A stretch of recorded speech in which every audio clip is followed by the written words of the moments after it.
Hello, everyone. It's a great honor to be here today.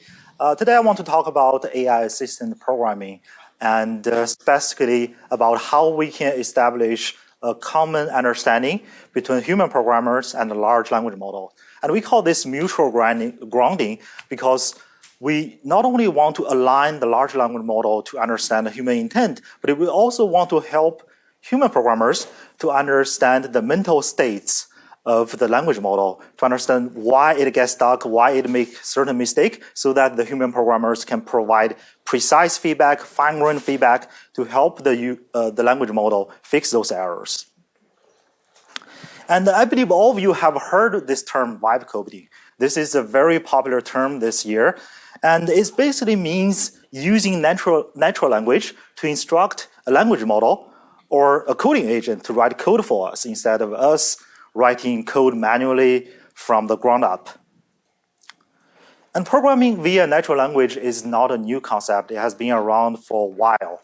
One of the earliest natural language programming system is Luna.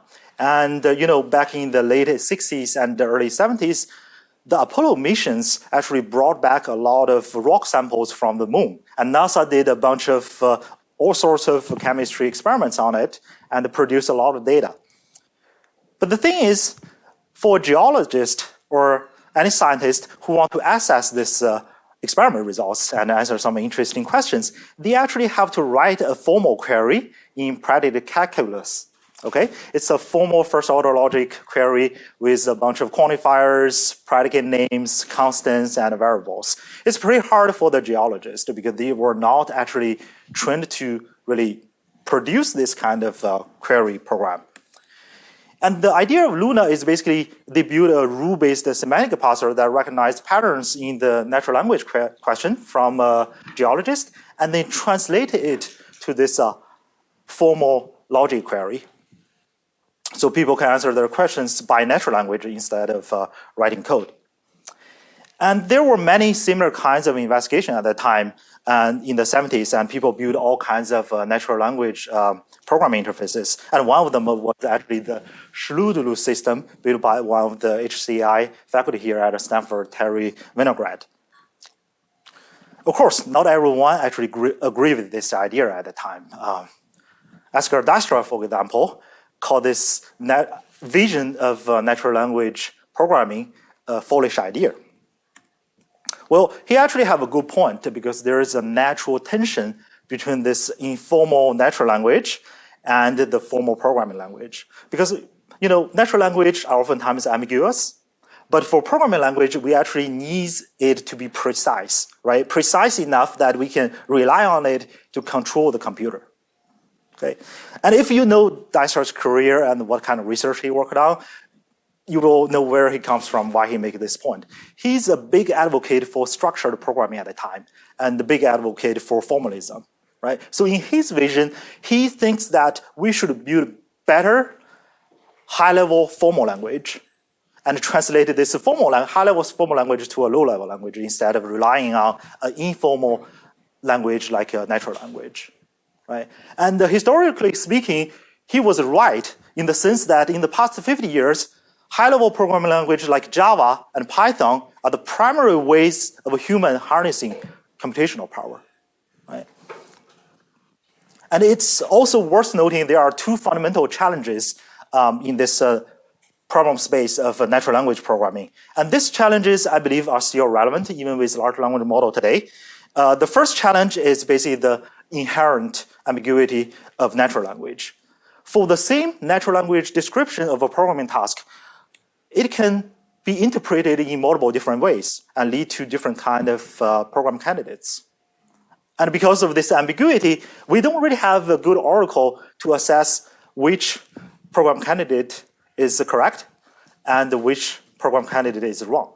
So it's an unsolvable problem by nature.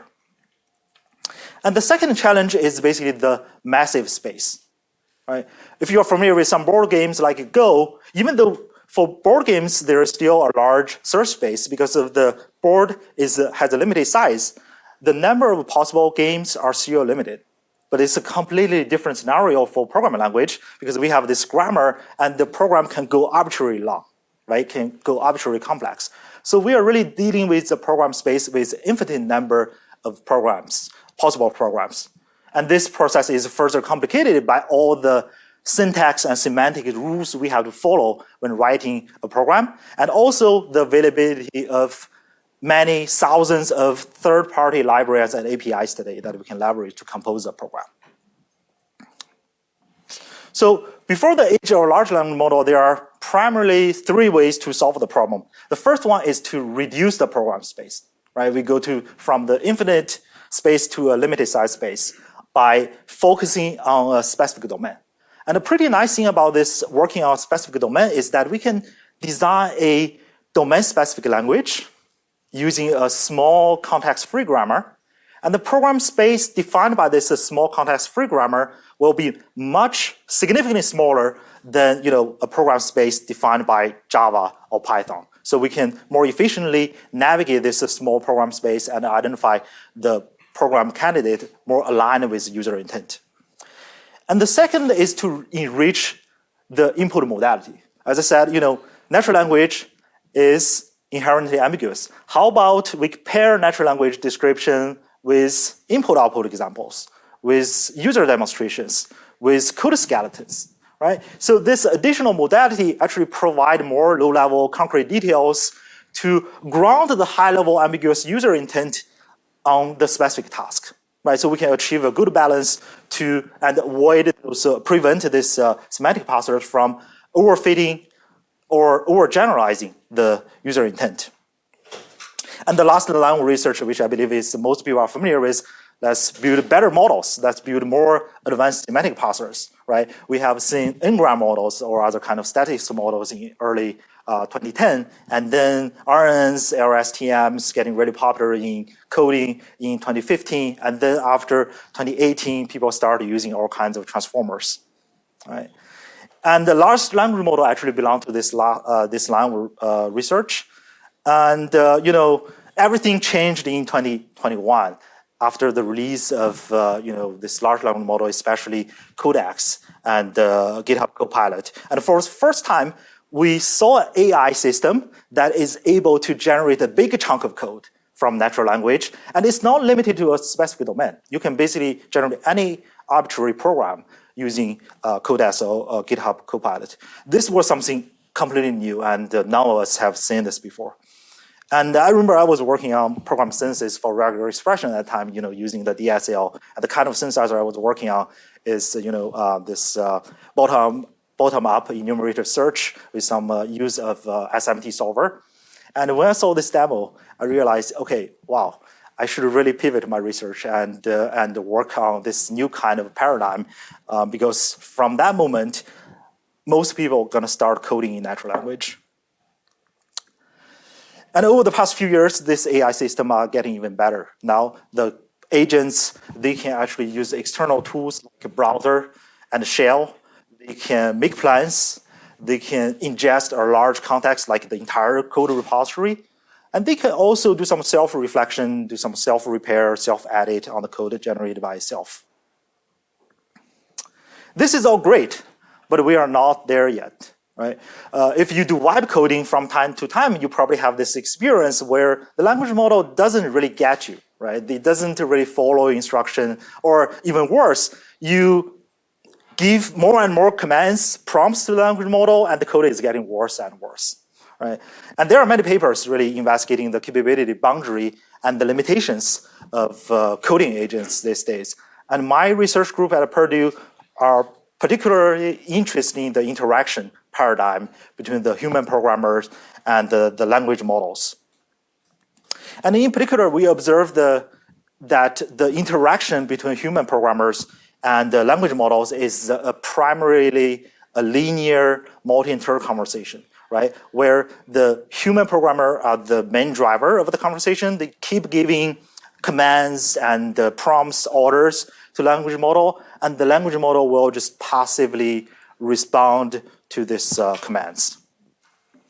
But if we look at how humans talk to each other, it's very different. Right? We find that humans actually take turns to lead the conversation. Right? We may repeat what we just heard or explain, restate what we think is right. back to the speaker for confirmation. We may ask clarification questions when we get confused or there is anything ambiguous. And we may also, adjust our tone and also the level of detail to emphasize what is important in the conversation. Right? In human conversation, we have all these small implicit structures and communication skills to help us to establish this shared understanding. And Clark and Brennan actually call this process, this understanding process, as the grounding process. And they created this pretty nice theory called grounding theory in communication. And my research is pretty inspired by this grounding theory. And in the past few years, we developed 3 methods to help human programmers and the language models to establish such a common ground using these methods. So in the first method, we want to enable the language model to explain back its understanding about the programming task to the human programmers. It's kind of like humans restating what they understand is correct, from the program task. But it's very challenging to really measure the understanding of a language model, right? Because of all the complex computation inside of the language model. It's pretty hard to extract the mental model of the language model from this computation. So we step back and ask ourselves, how can we figure out the mental model of the language model without really digging into this messy, complex computation inside the language model? There's an old saying, actions speak louder than words. It means if you want to understand a person's true character, you need to observe what they have done, not just listen to what they have said. Okay? And we are very inspired by this idea. And in this context, what the language model has done is basically the generated program. So we believe that the generated program can be considered as a faithful reflection of the language model's mental model. And so our idea is that we will just let the language model generate the program based on its initial thought, and then we're going to explain the program back to the human step by step in natural language. And we also found that this step-by-step explanation can serve as a nice scaffold for the human programmers to provide some fine-grained feedback. Specifically, the human programmer can pinpoint in which step there is a misunderstanding or there is an error. And they can also directly edit the detailed explanation and tell the language model what is the correct thinking, what is the correct step to execute. And we've also found that this, by editing this explanation, it provides a precise feedback for the language model to precisely locate the error and regenerate this correct program for this particular incorrect step, instead of just regenerating all the program from scratch based on the user feedback. So in the past few years, we have applied this idea to multiple programming domains, including SQL generation, web automation, data wrangling, and the Python code generation. And we did several user studies to evaluate the performance of this method, and the results look quite promising. Step-by-step explanation can help user accomplish more coding tasks, and they can also reduce the task completion time for individual programming tasks. And we also observed in some particular domains like web automation and SQL generation, this step-by-step explanation can actually narrow down the performance gap between novices and experts. And this totally makes sense because now we are explaining back the language model's mental model in natural language to novices. And the disadvantage of novices compared with experts is they don't understand this code syntax and the semantics. But if we provide them natural language, now they can build a more accurate understanding about what the model thinks and what goes wrong, and they can provide more precise feedback. Another thing we found is that these explanations can serve as a very nice basis to enable more interaction. For example, we can actually allow the human programmers to set a breakpoint on this step-by-step explanation and debug through each step as if they are debugging the code, but actually they are actually iterating on the natural language description. Another thing we can do is we can allow the user to select some term or operation mentioned in a particular explanation and then see the visual correspondence between the words in the user prompts and also the specific results in the computation results. So in this way, they can understand which part of the user prompt actually contributes to the generation of this term or operation in code. And also, how does this term or code operation contribute to the final computation results? Right? So they can have a better, robust understanding about the causal relationship between these three artifacts in the coding process. So here I want to show you one of the tools we built for SQL generation. So user can ask a natural language question in this chatbot, and then at the back end, the language model will synthesize the code, and we're going to explain this SQL query in natural language step by step. And user can navigate through this explanation to understand the language model's mindset. And then they can also select certain words mentioned in this natural language to see which column, which row in the input and output corresponds to this term to build this visual correspondence.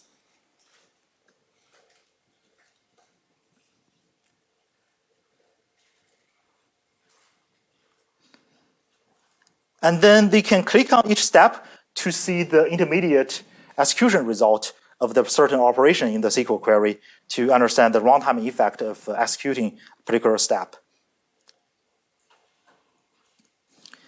And if they notice anything wrong, they can actually edit this explanation. They can also add an additional step or delete a certain step that is redundant.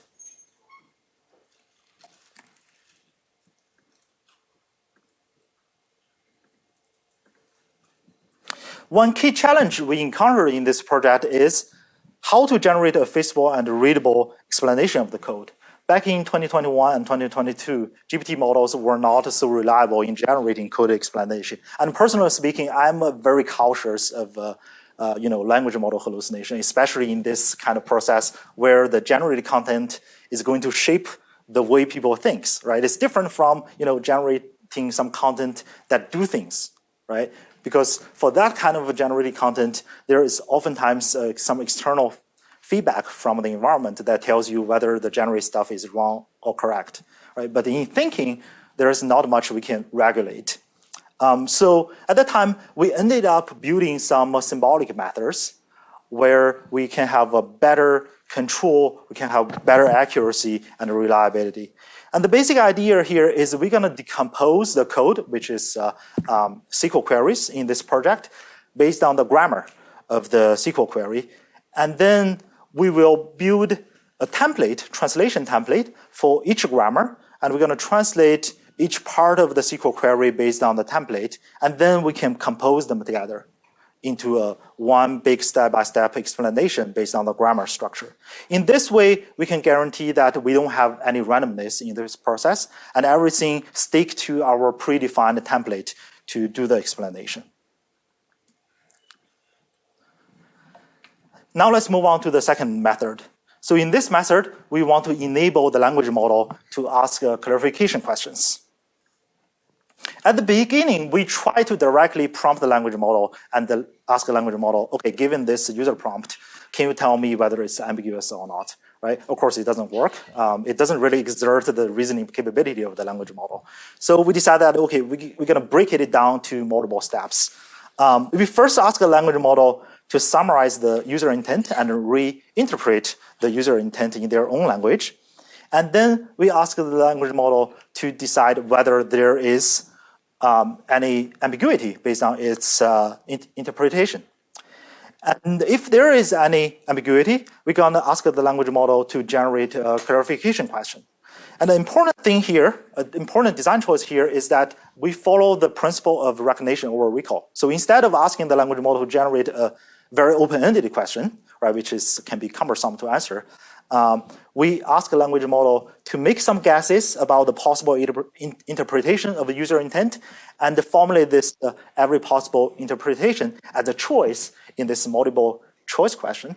Of course, we always allow the user to specify their own interpretation if any of the choice doesn't fit their intent. And this intent analysis and clarification method can be nicely combined together with the other, the explanation method I just mentioned in a coding context as a holistic agentic workflow. And based on this idea, we implemented a system called Dangle to automate the the data wrangling tasks. So now I'm going to play a demo of Dangle. So in Dangle, you can import one or more spreadsheet that you want to wrangle or transform, clean in this interface. And then you can ask natural language question or give a data cleaning command to clean the data. So in this case, I'm asking the language model to perform some correlation analysis between one column of data in one table and another column of data in another table, because I'm interested in feature engineering and see whether there is correlated features in those tables. And here I didn't really specify what kind of static analysis I want to do, right? Just mentioned I want to measure the correlation. And then the language model actually recognized this ambiguity and make some guesses, like trying to figure out what are the popular statistical analysis. It recommended the Pearson correlation, the Spearman correlation, also t-test, right? And in this case, I'm going to select the Pearson correlation. And then at the back end, the language model is basically synthesizing the code, and we are using the previous method, explanation method, to generate the explanation for this synthesized code.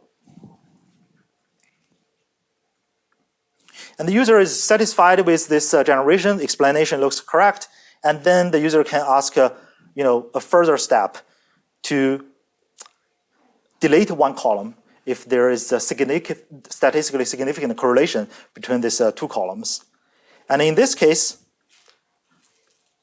the language model recognizes another ambiguity, basically, which column do you want me to drop, because there are two columns, right? And then the user can actually select one of the column and ask the language model to proceed. The language model, given this updated feedback, the language model will synthesize a new program, actually perform these two steps of the transformation task together.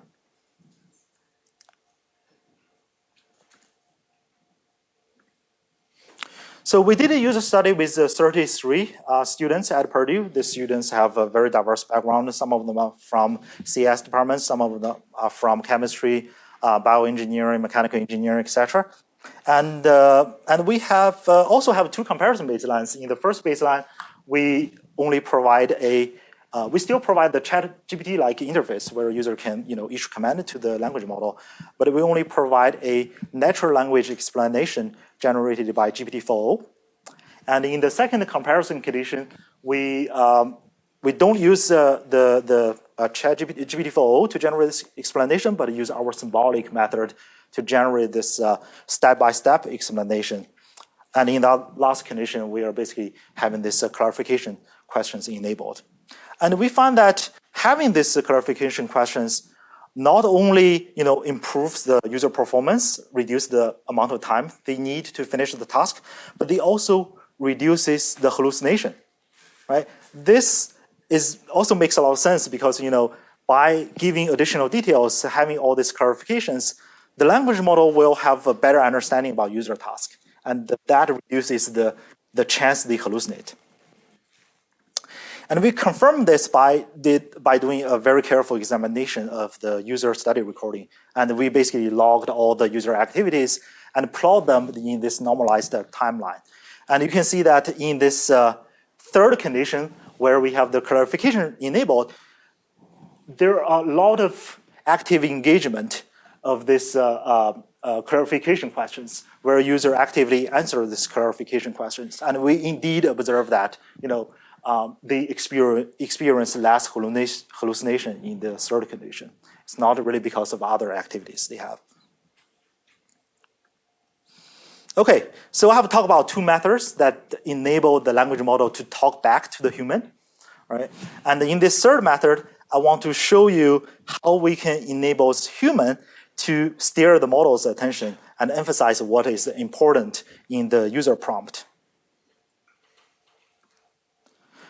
So I want to start with a demonstration first.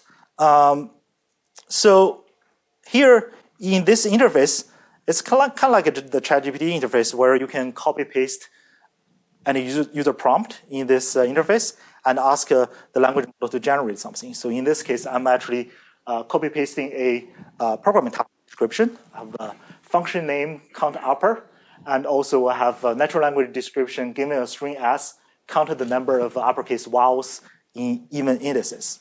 I'm also providing some input-output examples to help the language model better understand this specific task. For a regular language model, we're going to just click Start Generation, and the language model will interpret user intent and then generate some code. But if you look at this code carefully, even though it looks plausible, it's runnable actually, it actually misunderstands the user intent. It's because it ignores, right, when it's defining these vowels, it doesn't pay enough attention to the uppercase vowels, right? It ignores the condition that I'm only interested in uppercase. So instead of just sending a plain text as a prompt, we allow the user to actually highlight the important piece in the user prompt that the user thinks the language model may forget or not paying enough attention to, and then anchor it. This is what we call selective prompt anchoring, because they can select and anchor certain parts of the user input and then communicate the importance of this part to the language model. And in this case, we can see that with this anchoring, with this uppercase vowels anchored, the language model now understands this user intent, pays enough attention to this constraint, and then no longer generates the vowels in lowercase. Okay, and we also provide some features that allow user to do this token level comparison, and to really look into the generation process and compare the probability distribution of the tokens when generating those important tokens in the decoding process.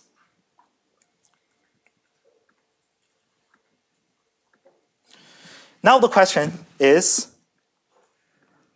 how do we do this? How do we implement this attention steering mechanism? A very intuitive way to achieve this is basically, we can directly manipulate the attention scores in the transformer block, right? But the challenge is, for language models, there are many attention heads. Even for a relatively small language model like Llama 3.1, 8 billion parameter, it has 32 layers, and each layer has 32 attention heads. So in total, there are 1,024 heads that we need to manipulate in order to achieve this steering effect. Alternative way is to only manipulate the attention scores of some important attention heads. Right? This is what a recent work from ICLR 2024 does. This tool is called PASTA. What it does is basically it's going to do some attention profiling and try to measure which attention head is actively participating into a type of task. And then in the inference type, it will only manipulate the attention scores of this small set of important scores. But the downside of this is that it requires a lot of computation to do the profiling. So when we experiment with this PASTA tool, we found that we need at least 1,000 instances to recognize, to have precise detection of this small set of heads. So our idea is to approximate attention steering by manipulating the logics of the last layer of the transformer.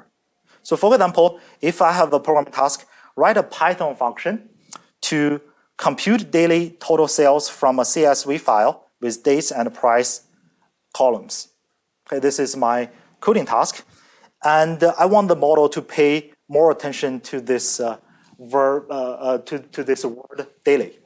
Okay? So what we do here is that we can actually mask this daily so that this word will not participate into the transformation process. It will not participate into the computation in the decoding process. And then we compare the logics distribution of the last layer in the generation process.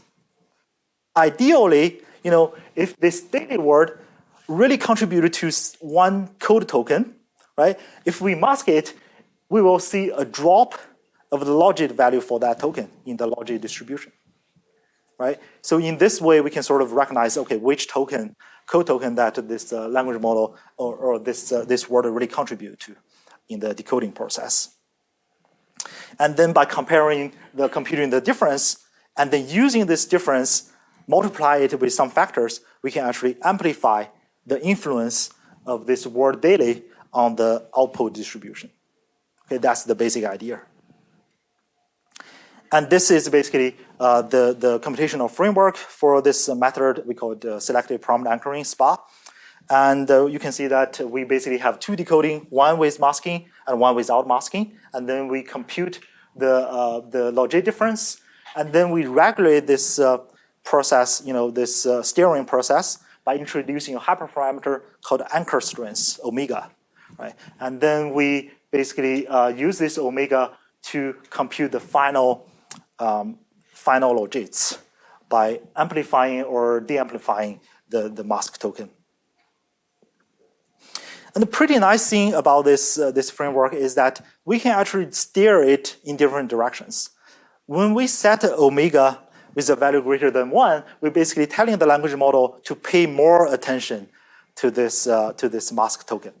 Right? And when we set to 1, basically the second part of this formula becomes 0, right? It becomes the original prompt.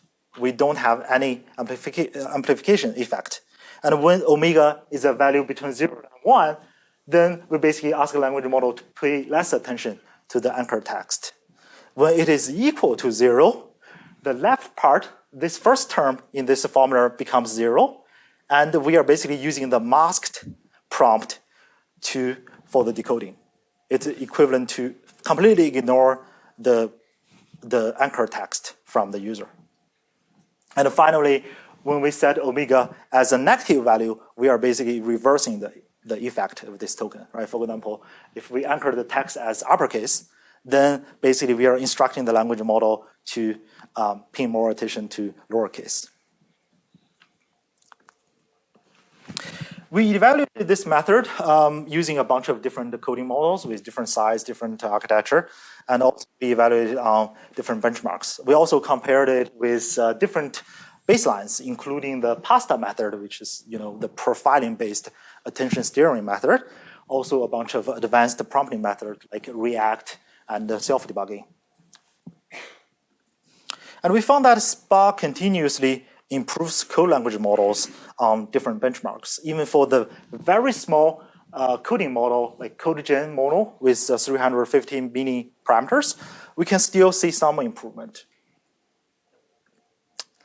And it also outperforms all the existing methods, including the attention profiling methods and also this advanced prompting method. And the particularly interesting thing, we observed that our method also has pretty low overhead, has the lowest overhead. I think I already explained that PASTA is very costly because it had to do this profiling and still manipulate many attention scores. And for this different kind of prompting methods, they actually induce a very long reasoning chain. Right? Like React, you have to reason it first, and which end up introducing a bunch of overhead. And those self-added, self-planning, because it has this iterative nature, it will iterate on the generated code. So it also generates a bunch of additional tokens and cost additional effort.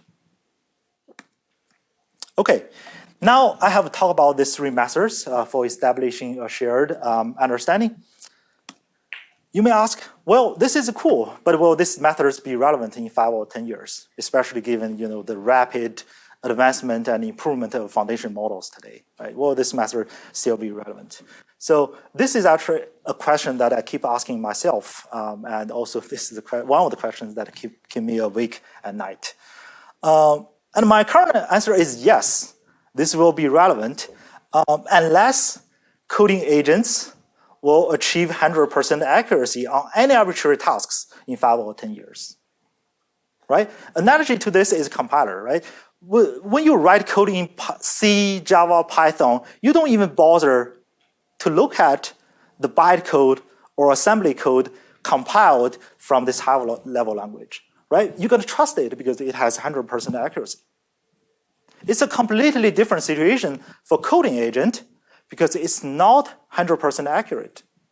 From time to time, it will fumble, and you have to spend time to really debug it and fix it, right? And what's even worse is that it's not predictable. You don't know in what case it will fail, right? Sometimes in some very simple cases, the language model just cannot get it wrong and give you a wrong code. And in some cases, in a complex case, it suddenly generates something that's working, right? So it's completely unpredictable. So in the end, human programmers will have to double check every single generated code to make sure that it's correct and reliable. That's the problem we are facing. So instead of asking, will this method be relevant in 5 or 10 years? A more important question, or a correct question to ask is, do you believe the current route with language models, reinforcement learning, agents, will give us or lead to a coding agent with 100% accuracy in 5 or 10 years? If you do not believe this, all this method, like program comprehension, validation, when to interrupt, building trust, building common shared understanding will still be relevant in 5 or 10 years. That's all I have today, and I want to thank my students and collaborators. They are the key enabler of all this research. And with that, I'm happy to answer any questions. Okay,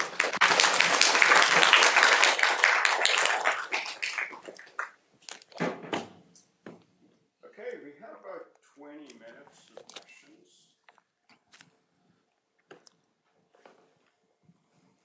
Yeah.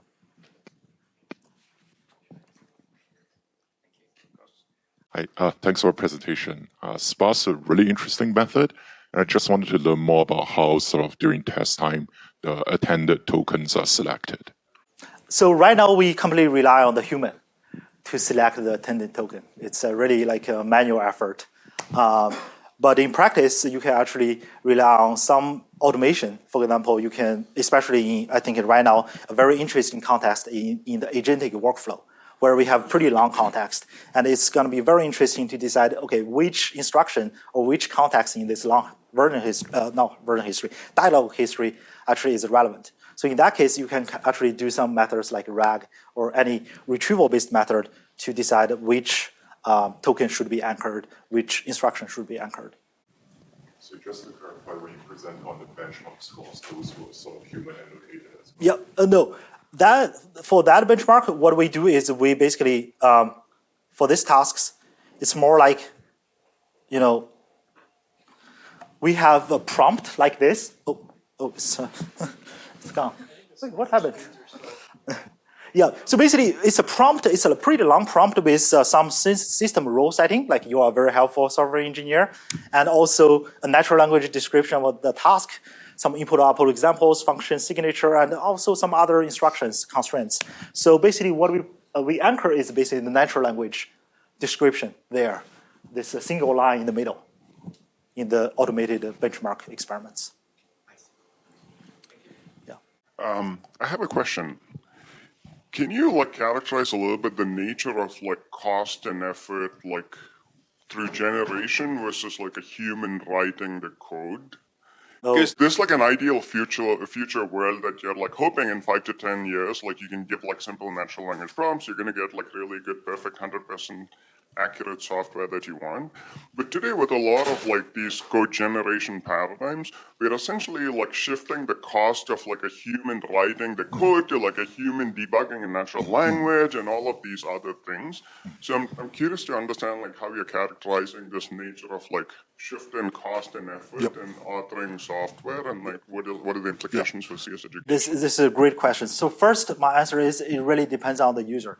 I mean, in industry, also in academia, we have this tendency of considering one single group of user, but that's oftentimes not the case.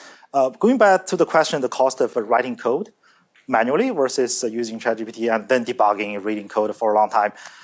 If it's an expert user, right, an expert user who can quickly recognize the errors, maybe the cost is low because it really saves their keystroke time, right? Previously, they have to manually write a single line of code, make sure all the syntax is correct, etc.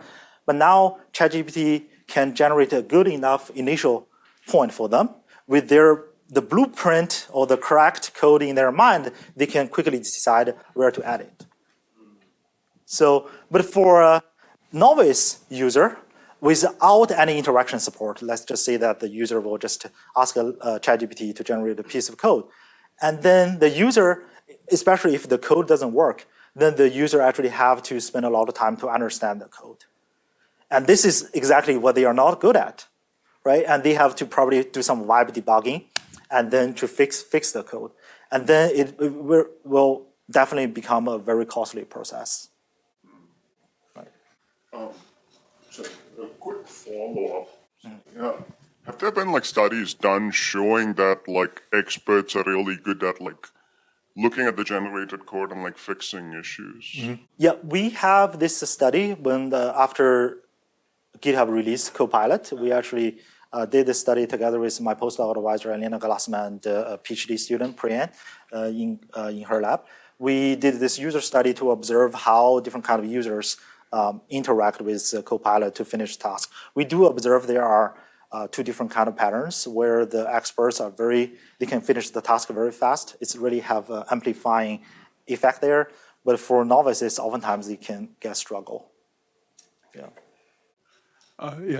So for this prompt anchoring project, sometimes what happens when I give these models a prompt, like I feel like they anchor on things that I never said. So like if I prompt models to be like, write me code in X, Y, like write me code to like count characters, like it anchors on the programming language, even though I never mentioned the programming language. So imagining like what does like anchoring on like unstated assumptions look like? I think there are probably two parts, two sources for this effect. First one is really coming from the pre-training data, where like if your pre-training data is dominated by Python or Java, then the language model is likely to make assumption that you are talking about Java or Python, right? The second part is actually a lot of times when you interact with ChatGPT, actually there is a bunch of prompt optimization in the backend that you are not aware of. So maybe it's actually those additional contexts provided by the optimizer, right, brings in this effect. But nevertheless, I think it's interesting to study this problem. Like, let's see, if we think about the problem optimization in a more positive side, where users tend to be ambiguous, not really specifying all the details. If we have an agent that sort of expand based on the ambiguous user intent, and then this agent is able to automatically anchor, recognize what is important and what is less important, and more importantly, reveal this back to the user for modification. I think that's going to be a very powerful interaction paradigm. Yes? Oh, okay, sorry. Oh, hi. I just wanted to touch on the last part of Hari's question, and because it came up actually at the last HCI seminar, where talking about the implications for the implications for computer science education. Yeah. Where you stated earlier in your talk how, oh, no one's going to be coding anymore; they're going to all be doing it through natural language, right?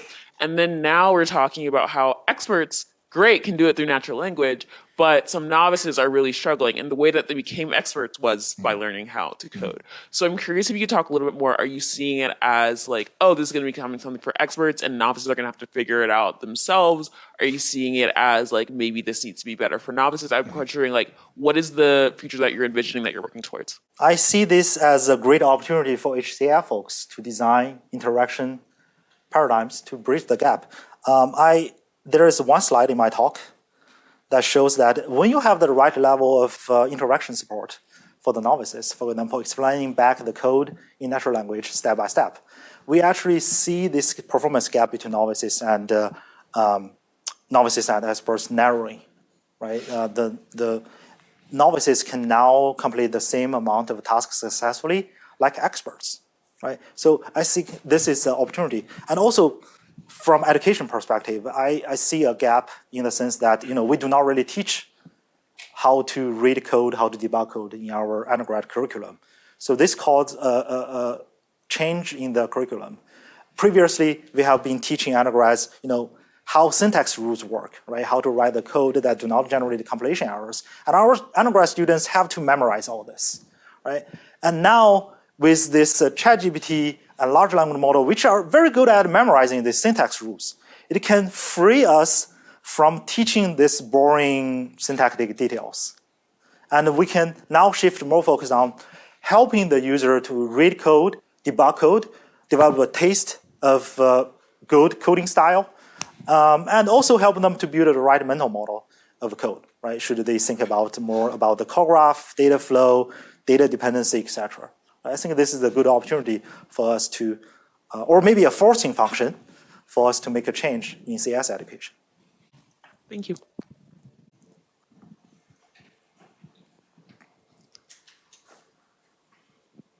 Other questions?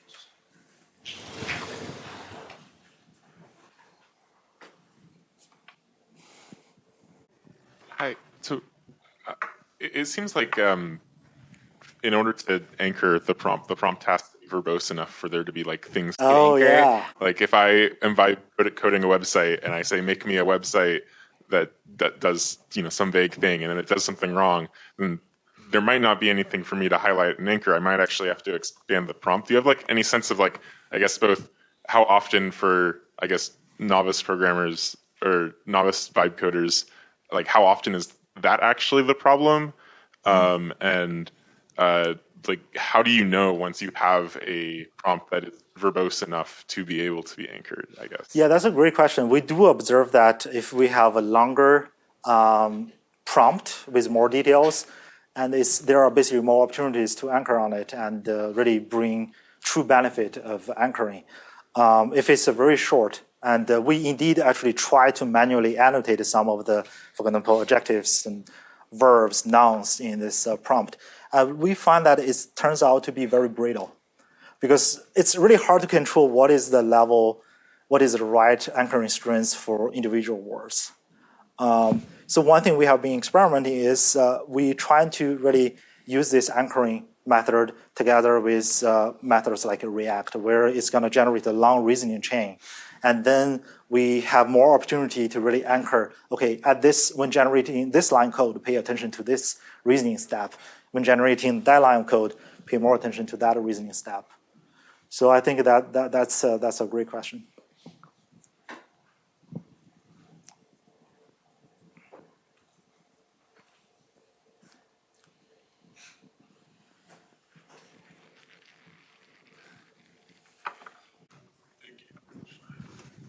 Thanks for a really interesting talk. I really like this idea of the communication theory with grounding, and you're focused in the context here of coding in particular. But I'm curious about all these LMs are essentially designed to be kind of general purpose tools, and then they're being applied in different places. So how do you think about like the role of grounding and communicating interactively with the LLMs in different kinds of spaces? Because it seems like the idea of getting the model to ground within a sort of confined context seems like a much more straightforward thing. Yep. The more general it gets, the harder it might become. But I'm just curious on your thoughts on that. Yeah, I do agree with this. I think there there will be similar grounding issues in other contexts. For example, writing an email, writing an essay, doing some deeper research, right? I think a very nice thing about the coding is that oftentimes the user intent is very specific and it can be formalized. But in other tasks, for example, I'm doing some exploratory deep research. It's really hard to really figure out one specific goal because my goal may evolve as I'm interacting with the language model. So I think the grounding process will also be more dynamic. And we have to deal with this shift of user intent or refinement of user intent when we do grounding in other tasks. And in coding, when we ask, for example, when we ask clarification questions, oftentimes we can make some good guesses. But when writing email or maybe writing an essay, it's probably hard to come up with this multiple choice clarification questions. You have to end up asking open-ended questions. And I think those will be very interesting challenges that we need to deal with in other tasks. Cool, thank you.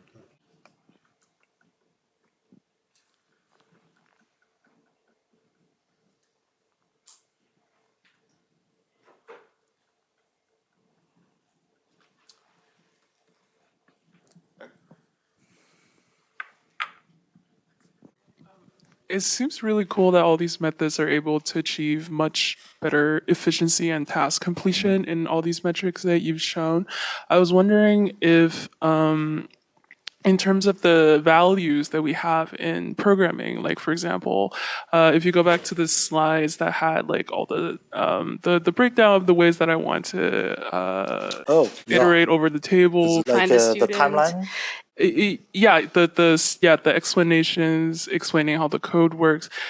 We can almost imagine like once you have once you have this natural language explanation of how everything works, there's still almost infinite ways to write this program in order to achieve that. In some ways, that some make a better program.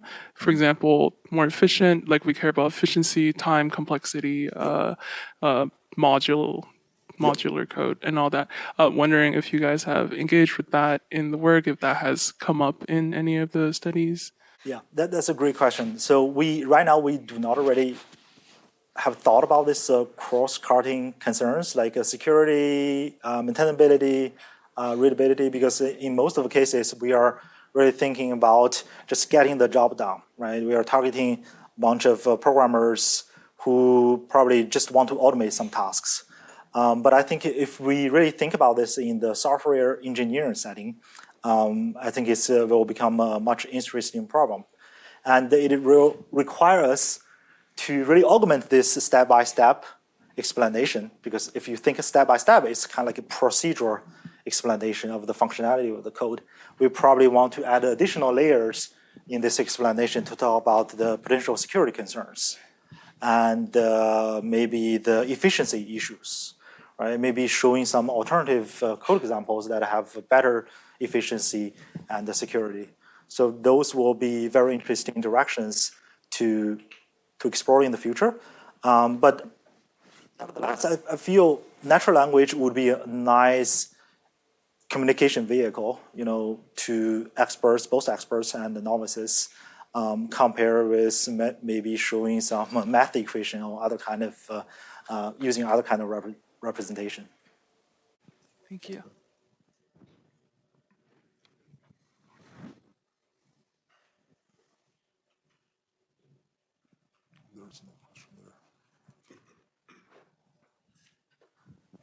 Thanks for the talk. I've been trying to think about how to formulate this question, but the slide, I think, will help.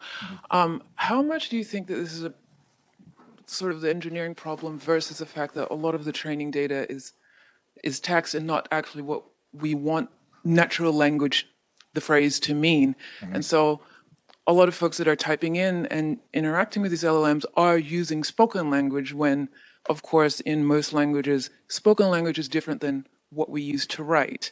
And so, like this sentence here, show me the student's ID, that would be something I would say out loud, but it's not like, I would not write that down as to pass as a proper text or grammatical text, right? Anybody would understand that if I spoke it.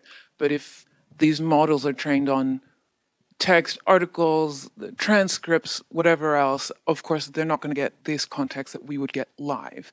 So I guess, how much is your expectation to solve that gap between true natural language, I guess, and then the natural language that we have in text, which is what we use to train? Yeah, I think this is a very interesting point. I was chatting with this morning is that, basically the way we organize the text in the pre-training data has a big influence on, the performance. At the very beginning, when we think about GPT-3, it's basically a bunch of text that script from the internet with no explicit human-crafted structure. But then we have this instruction following style where we have organized the text in question answering format or instruction response format.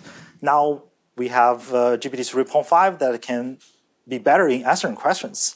And now we see people are restructuring the text again in the training data by injecting reasoning chains, right? So I think there is a great potential if we can sort of capture the real interaction and structure the pre-training data using the real interaction, for example, by injecting some step-by-step explanations to it, and maybe also mixing it with other modality of data. Like when humans talk, we actually use different tones. We actually watch people's facial expression. If we can sort of incorporate all this in the pre-training data, based on the past experience of GPT 3.5, GPT-4, and the reasoning models, I feel we will get a better model that is more aligned with the natural human dialogue. Yeah, because I think that, as you're saying, the anchoring, I think if you have a proper grammatical, sort of verbose sentences, then it'll be better at anchoring. But, it's hard in this, because a lot of that sentence, you probably look at me to find out what I meant was more important, right? And that's not in our type chat language, right? Exactly. So, thanks. Yeah. Cool. That's all we have time for today. Let's thank Tianyi again. Okay. Thank you.